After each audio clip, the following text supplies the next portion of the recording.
आज मैं एक्सप्लेन करने वाला हूँ 2016 में रिलीज हुई फैंटेसी पर बेस एक एनिमेटेड मूवी जूटोपिया, जिसकी IMDb रेटिंग है 8 आउट ऑफ 10। इस मूवी में हमें जानवरों की दुनिया को दिखाया जाता है, जहाँ हम एक फीमेल बनी को देखते हैं जो अपने सपनों को पूरा करने की कोशिश कर रही होती है। देखते हैं वो उसमें कामयाब होती है या नहीं। मूवी की शुरुआत में हमें मूवी के मेन कैरेक्टर को दिखाया जाता है, जो कि एक बनी होती है जिसका नाम जूडी होता है। उसका ड्रीम था कि वो बड़ी होकर कॉप बनेगी। अब हम जूडी को देखते हैं जो कि एक स्टेज पर परफॉर्मेंस दे रही होती है। वो अपने परफॉर्मेंस के थ्रू लोगों को बताती है कि बहुत समय पहले वैसी जानवर छोटे जानवरों का शिकार किया करते थे, पर अब बहुत साल गुजर जाने के बाद अब सभी जानवर खुशी खुशी साथ मिलकर रहते हैं और सभी जानवरों का अपने जीवन में एक लक्ष्य भी है जिसे वो पाने की कोशिश करते हैं। जैसे जूडी का लक्ष्य एक कॉप यानी पुलिस वाला बनना था। ये सुनकर सभी जानवर उसका मजाक उड़ाते हैं क्योंकि पुलिस वाले ज्यादातर बड़े और ताकतवर जानवर ही बना करते थे।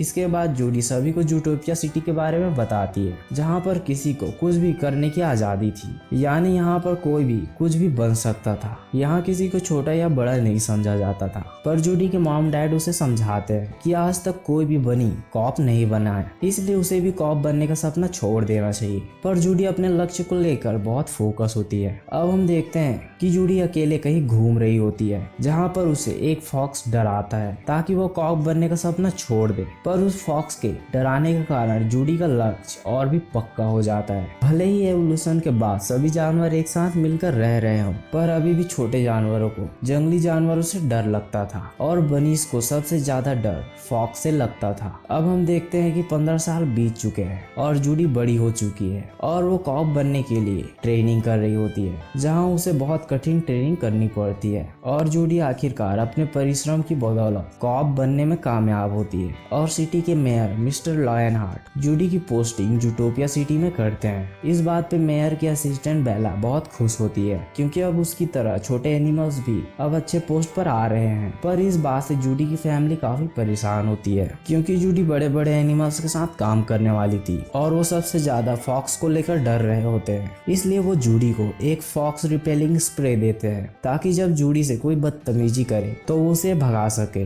अब जूडी अपने मॉम डैड को बाय बोलकर ट्रेन में बैठकर जूटोपिया सिटी निकल जाती है। जूटोपिया एक एडवांस और बहुत ही सुंदर सिटी होती है जहाँ पर जंगली एनिमल्स और छोटे जानवर मिलकर रहा करते थे। अब जूडी अपने रहने के लिए एक फ्लैट रेंट पे लेती है। जूडी के पड़ोसी का बर्ताव उसके लिए कुछ अच्छा नहीं होता, पर जूडी इस बात पे बिल्कुल भी ध्यान नहीं देती क्योंकि जूडी तो अपने सपनों को जी रही होती है। और जूडी अपना स्प्रे लेकर पुलिस स्टेशन के लिए निकल जाती है। ये जूडी का पहला दिन होता है, इसलिए जूडी काउंटर पर बैठे एक एनिमल जिसका नाम बेंजामिन होता है उससे अपने ऑफिस का पता पूछकर जूडी एक बड़े से हॉल में जाती है जहाँ पर बड़े बड़े एनिमल्स होते हैं और उनके बीच सिर्फ जूडी ही एक छोटी एनिमल होती है, इसलिए जूडी को कोई भी सीरियसली नहीं लेता। अब पुलिस के चीफ जिनका नाम बोगो होता है वो आते हैं और बताते हैं सिटी से 14 अलग अलग स्पीसीज के एनिमल गायब हुए हैं। उसके बाद वो सभी कॉप्स को उनका काम बताते हैं कि कौन क्या करेगा, पर बोगो जूडी को सीरियसली नहीं लेता और उसे पार्किंग की ड्यूटी दे देता है। अब जूडी ट्रैफिक पुलिस के तौर पे सभी कार्स की चालान काट रही होती है। जूडी इस बात से खुश नहीं थी क्योंकि ये काम रियल कॉप वाला नहीं होता। काम के दौरान जूडी की नजर एक फॉक्स पर पड़ती है जिस पे जूडी को शक होता है कि वो कुछ तो गड़बड़ कर रहा है और वो उस फॉक्स को फॉलो करने लगती है। और जूडी देखती है कि वो फॉक्स एक आइसक्रीम शॉप में जा रहा है। जूडी वहां जाकर देखती है और उसे पता चलता है कि उस फॉक्स का नाम निकोलस है। आज निकोलस के बेटे का बर्थडे होता है, इसलिए वो अपने बेटे को आइसक्रीम खिलाना चाहता था, पर वो एलिफेंट निकोलस को आइसक्रीम देने से मना कर देता है, ये बोलकर कि तुम फॉक्स हो। ये देखकर जूडी उसकी मदद के लिए सामने आती है और अपना पुलिस वाला बैच उस एलिफेंट को दिखाकर निकोलस के बेटे के लिए आइसक्रीम देने को बोलती है। पर निकोलस अपना वॉलेट घर में भूल गया था, इसलिए वो वहां से खाली हाथ जाने लगता है। ये देखकर जूडी अपने पैसे देकर आइसक्रीम लेती है और उस बच्चे को दे देती है। जूडी ये करके बहुत खुश होती है और वापस से अपने काम में लग जाती है। कुछ देर बाद उसकी नजर उसी फॉक्स के बेटे पर पड़ती है जिसका रवैया काफी अलग लग रहा था, इसलिए जूडी उसे फॉलो करती है और देखती है कि वो फॉक्स निकोलस उस बड़ी से आइसक्रीम को पिघलाकर छोटे छोटे आइसक्रीम बना रहा है और उन आइसक्रीम को माउसेस ड्रग्स को बेचकर पैसा कमा रहा है। और जूडी जिसे बच्चा समझ रही थी वो कोई बच्चा नहीं था बल्कि एक छोटा दिखने वाला बोनो फॉक्स था। ये देखकर जूडी उस पर जुर्माना लगाती है, पर निकोलस बोलता है कि तुम मुझ पर जुर्माना नहीं लगा सकती क्योंकि तुम तो कोई पुलिस वाले भी नहीं हो, तुम सिर्फ एक ट्रैफिक पुलिस हो। ये सुनकर जूडी दुखी हो जाती है और उसका पहला दिन बहुत खराब गुजरता है। अगले दिन जूडी फिर से चालान काटने के काम पर लगी होती है, जहाँ पर जूडी के पास एक पिग आता है और जूडी से मदद करने को बोलता है क्योंकि उसके फूलों की दुकान से कोई चोरी करके भाग रहा होता है। और जूडी उस चोर का पीछा करते हुए रेड्स की हाउसिंग एरिया में चली जाती है। वो रेड्स की सिटी होती है, इसलिए वहाँ पर बहुत छोटे छोटे घर और बिल्डिंग्स होती है। और जूडी और उस चोर के यहाँ आने की वजह से सभी रेड्स में भगदड़ मच जाती है और जूडी उस चोर को पकड़ने के लिए उस पर एक बड़े से डोनट को फेंकती है, पर उसका निशाना मिस हो जाता है और वो बड़ा सा डोनट एक फीमेल रेड पर गिरने वाला होता है। उससे पहले ही जूडी उस डोनट को पकड़ लेती है, जिसके कारण वो फीमेल रेड बच जाती है और वो फीमेल रेड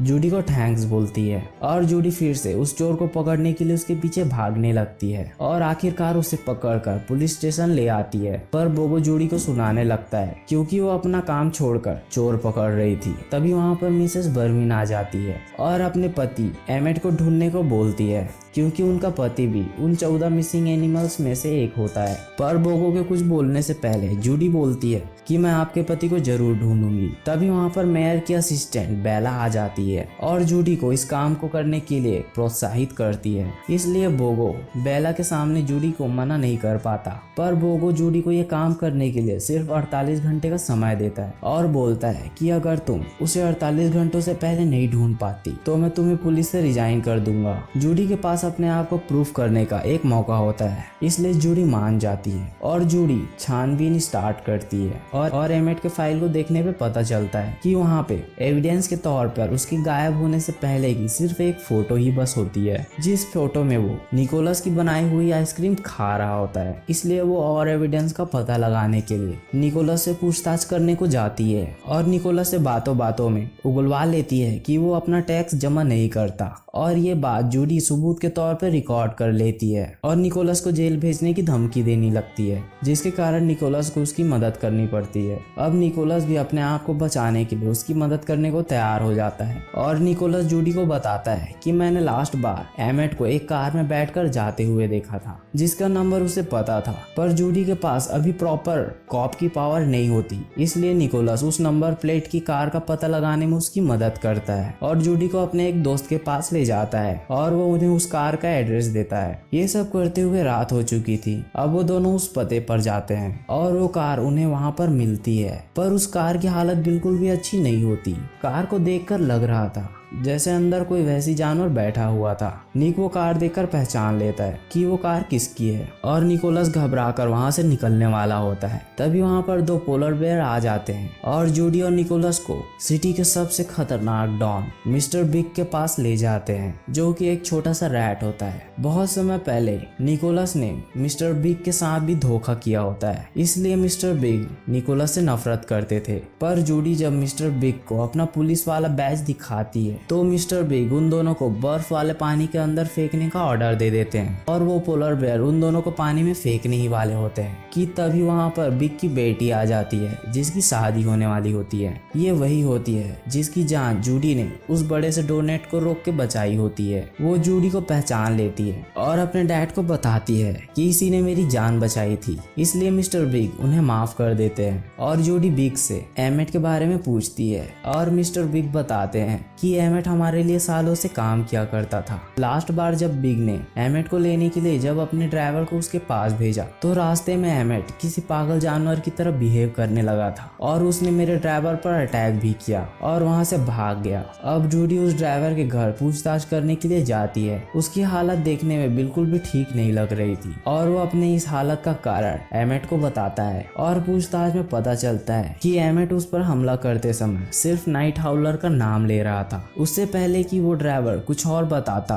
वो भी किसी वैसी जानवर की तरह बर्ताव करने लगता है और जूडी और निकोलस पर अटैक करने लगता है। वो दोनों अपने आप को बचाने की कोशिश करने लगते हैं और बड़ी मुश्किल से उस ड्राइवर को एक बड़े से खंबे से बांध देते हैं और अपने बैकअप के लिए पुलिस हेडक्वार्टर कॉल करते हैं। कुछ समय बाद वहाँ पर चीफ बोगो आते हैं और जूडी उन्हें सारी बातें बताती है और उस ड्राइवर को दिखाने के लिए ले जाती है, पर वो वहाँ से गायब हो चुका था। बोगो ये देखकर जूडी पर बहुत गुस्सा होता है और उसकी किसी भी बात पर विश्वास नहीं करता और बोगो बोलता है कि तुम्हारा समय समाप्त हो चुका है। ये बोलकर बोगो जूडी से उसका पुलिस का बैच मांगता है। तभी निकोलस जूडी की साइड लेते हुए बोलता है कि अभी भी हमारे पास 10 घंटे बचे हुए हैं। ये बोलकर वो दोनों वहाँ से चले जाते हैं। अब तक जूडी और निकोलस में अच्छी दोस्ती हो चुकी थी और निकोलस जूडी को बताता है कि मैं भी बड़ा होकर धोखेबाज बनना नहीं चाहता था। मैं तो एक फॉरेस्ट रेंजर बनना चाहता था, पर एक फॉक्स होने के कारण बाकी सभी एनिमल्स मुझे बुरी तरीके से ट्रीट किया करते थे, जिसके कारण मेरा ड्रीम पूरा नहीं हो पाया। तभी निकोलस की नजर स्ट्रीट पर लगी हुई सीसीटीवी कैमरास पर पड़ती है और वो जूडी को बताता है कि हम कैमरा के फुटेज को देखकर उस ड्राइवर का पता लगा सकते हैं, पर उन कैमरास के फुटेज को एक्सेस करने का उनके पास कोई राइट्स नहीं होता। इसलिए वो मेयर के असिस्टेंट बेला की मदद लेते हैं और देखते हैं कि वहाँ पर कुछ वुल्फ्स आकर उसे अपने साथ ले गए थे। अब जूडी और निकोलस ये पता लगाते हैं कि वो वुल्फ्स उसे कहाँ ले गए और उनका पता लगाने के बाद वो दोनों वहाँ चले जाते हैं। वहाँ पर बहुत से वुल्फ्स होते हैं। उन सभी वुल्फ्स को देखकर जूडी को लगता है कि एमेट जो नाइट हाउलर बोल रहा था वो इन्हीं वुल्फ्स के लिए बोल रहा होगा। अब जूडी और निकोलस दोनों सबूत खोजने के लिए उन वुल्फ्स के अड्डे में घुसते हैं जहाँ पर वो सभी 14 मिसिंग एनिमल्स होते हैं। तभी वो देखते हैं कि यहाँ पर सिटी के मेयर किसी डॉक्टर के साथ आ रहे हैं और वो दोनों उन्हें छुप कर देखने लगते हैं। मेयर उस डॉक्टर को बोलता है इसका क्या मतलब कि बहुत पहले जो एनिमल्स वाइल्ड थे वैसी थे, वो मे भी फिर से अपने नेचुरल बिहेवियर में वापस आ रहे हैं। ये सब जूडी रिकॉर्ड कर लेती है और वो वीडियो बोगो को भेज देती है और बोगो अपने टास्क फोर्स के साथ यहाँ आता है और मेयर को अरेस्ट कर लेता है। मेयर समझाने की कोशिश करता है कि ये सब मैं सिटी में फैल रहे खौफ को कम करने के लिए उन सभी वाइल्ड हुए एनिमल्स को यहाँ रख रहा था, पर उनकी बात पर कोई यकीन नहीं करता और मेयर की जगह खाली होने के कारण मेयर के असिस्टेंट बेला को मेयर बना दिया जाता है। जूडी अपना केस सुलझा लेती है कि उन 14 एनिमल्स को किसने किडनैप किया था, पर उसे ये अभी भी पता नहीं चला था कि आखिरकार इतने समय के बाद वो सभी एनिमल्स वैसे क्यों हो रहे हैं जो पहले वाइल्ड हुआ करते थे। पर जूडी दूसरी ओर अपने ड्रीम जॉब को बचा लेने के कारण खुश भी होती है और वो निकोलस को अपने साथ काम करने के लिए पुलिस बनने का फॉर्म देती है। फिर जूडी से मीडिया के लोग इंटरव्यू लेते हैं और जूडी वहाँ बताती है कि जो एनिमल्स पहले वाइल्ड थे वो फिर से वैसे ही हो रहे हैं और छोटे जानवरों को उनसे बचकर रहना चाहिए। ये सुनकर निकोलस वहाँ से चला जाता है क्योंकि उसकी बात सुनकर उसे लगता है कि वो अभी भी उस पर ट्रस्ट नहीं करती। और निकोलस जब जूडी के पास फॉक्स स्प्रे देखता है तो उसका गुस्सा और बढ़ जाता है और वो जूडी के दिए हुए फॉर्म को उसे लौटा कर वहाँ से चला जाता है। जूडी के इस बयान के कारण पूरी जूटोपिया में जैसे खौफ सा फैल जाता है। जहाँ पहले सभी जानवर मिलकर एक साथ रहते थे, अब वहीं दूसरे एनिमल्स वाइल्ड एनिमल को अजीब नजरों से देखने लगते हैं और सभी छोटे एनिमल्स मिलकर हड़ताल कर रहे हैं कि वाइल्ड एनिमल्स को सिटी के बाहर निकाल देना चाहिए। जूडी ये सब देखकर सैड हो जाती है कि ये सब उसकी वजह से हो रहा है और वो अपना बैच मेजर बोगो को देकर रिजाइन कर देती है और वापस से अपने टाउन चली जाती है, जहाँ पर उसकी मुलाकात उसी फॉक्स से होती है जिसने उसे बचपन में परेशान किया था। पर अब वो एक वेल बिहेव करने वाला एनिमल बन गया था और वो एक अच्छा शेफ भी बन चुका था। और जूडी से बात करते समय वो नाइट हाउलर का नाम ले लेता है। अब जूडी उनसे पूछती है कि ये नाइट हाउलर क्या है और जूडी के मॉम डैड उसे बताते हैं कि हम अपने खेतों को प्रोटेक्ट करने के लिए अपने खेतों के चारों ओर एक फ्लावर लगाते हैं जिसका नाम नाइट हाउलर है। कोई एनिमल नाइट हाउलर को नहीं खाता क्योंकि उनको खाने से एनिमल्स वैसी जानवरों की तरह बिहेव करने लगते हैं। ये बात जानकर जूडी को धीरे धीरे सभी बातें समझ आ जाती है कि कोई उन फ्लावर्स का यूज करके मासूम एनिमल्स को वैसी बना रहा है ताकि सभी वाइल्ड एनिमल्स को जूटोपिया से बाहर निकाल दिया जाए। अब जूडी फिर से जूटोपिया जाती है और उसे इस केस में मदद के लिए निकोलस की जरूरत होती है, इसलिए वो सबसे पहले निकोलस के पास जाती है और उसे माफी मांगती है और उनके बीच फिर से दोस्ती हो जाती है और उन्हें पता चलता है कि जूडी ने सबसे पहले जिस चोर को रेड सिटी से पकड़ा था वो भी वही फ्लावर्स चुरा कर भाग रहा था। इसलिए वो दोनों फिर से उसे पूछताछ करने जाते हैं, पर वो कुछ नहीं बता रहा होता। इसलिए जूडी उसे मिस्टर बिग के पास ले जाती है और मिस्टर बिग के आदमी उसे मारने वाले होते हैं। इससे डर कर वो बता देता है कि एक भेड़ है जो उसे ये फ्लाश लिया करती थी, और वो उस भेड़ का एड्रेस जूडी को बता देता है। और जूडी और निकोलस उस दिए गए एड्रेस के मुताबिक एक अंडरग्राउंड टनल में पहुंचते हैं, जहां पर वो देखते हैं कि एक बंद पड़ी ट्रेन के अंदर उन्हीं फ्लाश के अंदर के लिक्विड को निकालने का प्रोसेस किया जा रहा है और उसे बुलेट्स में भरा जा रहा होता है। और उसी लिक्विड से भरे हुए बुलेट को किसी भी एनिमल को शूट करने से वो वैसी जानवर की तरह बिहेव करने लगते हैं। अब जूडी उन सबूतों को साथ ले जाने के लिए उस ट्रेन को स्टार्ट करके अपने साथ ले जाने लगती है। तभी अचानक उन पर एक शिप हमला करती है, जिसके कारण जूडी के हाथों से ट्रेन की स्टीयरिंग मुड़ जाती है और ट्रेन पलटने वाली होती है। इसलिए जूडी और निकोलस को ट्रेन से बाहर कूदना पड़ता है और उस ट्रेन के पलटने के कारण वो ब्लास्ट हो जाता है, जिसके कारण सभी सबूत भी खत्म हो जाते हैं। पर निकोलस बोलता है कि मेरे पास एक बुलेट रखी हुई है। अब वो दोनों उस सबूत को दिखाने के लिए पुलिस हेडक्वार्टर की ओर जाने लगते हैं, पर उन्हें रास्ते में नई मेयर बेला मिलती है, जो उस सबूत को मांगती है और बोलती है कि मैं उस सबूत को हेडक्वार्टर तक पहुंचा दूंगी। पर जूडी को बेला पे शक होता है, क्योंकि वो भी एक भेड़ ही होती है, और वो सोचती है कि कहीं उस ट्रेन में हम पे जिस शिप ने हमला किया था वो कहीं बेला के लिए काम तो नहीं कर रही थी। और बेला जूडी को पीछे हटता देखकर अपने शिप गार्ड्स को उसे पकड़ने को बोलती है, और वो भेड़े